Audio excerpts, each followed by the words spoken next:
And Dr. Sanchez also tells me issues could start before June 1st if there's no deal as things wind down. And this morning, there is a lot of impact from D.C. to your family here in southern Arizona. So what does this all mean for you and me? And how quickly do we see changes if there's no deal by June 1st?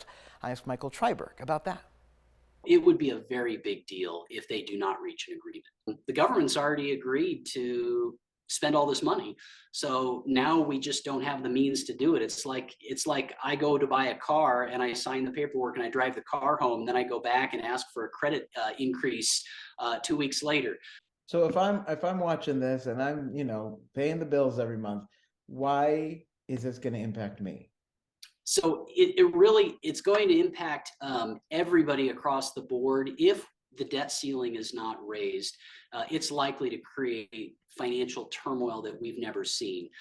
Now, they do categorize spending in the have-to spending and then also discretionary. And so we would maybe see parks close and some other things first. But if there was ever a default on treasuries, then that would create massive financial turmoil in the system. And so the real hope is, and the expectation is that they will figure this out and come to an agreement. So I know you're not a politician, but as a financial guy with a ton of clients, what is your message to DC when you're talking about what could be ahead here? Yeah, so as usual, there's plenty of political grandstanding around this issue, with each side trying to gain the upper hand. Similar debt ceiling standoffs have occurred over the past decade, with the limits suspended and raised in 2013, 14, 15, 17, 18, 19, and then back in 2021. According to the Congressional Research Service, the debt ceiling has been raised 102 times since World War II. This is not uncommon, but it is time to agree to get this done and not create unnecessary financial turmoil. So what are you telling your investors as we get closer to June 1st?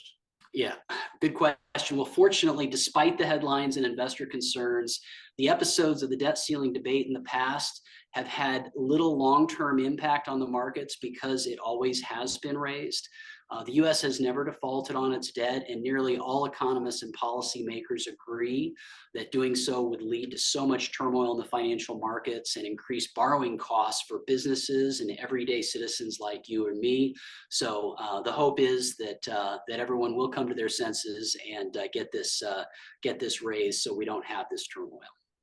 And be sure to stay with 13 News as we track this back and forth right up until June 1st and beyond. That is all the time for this week's Sunday Spotlight. Join me next week here at 6 a.m. when we dig deeper into the political issues impacting you, your wallet, and your family. I'm Andrew Capasso. 13 News Live this morning with Sabria continues right after this quick break.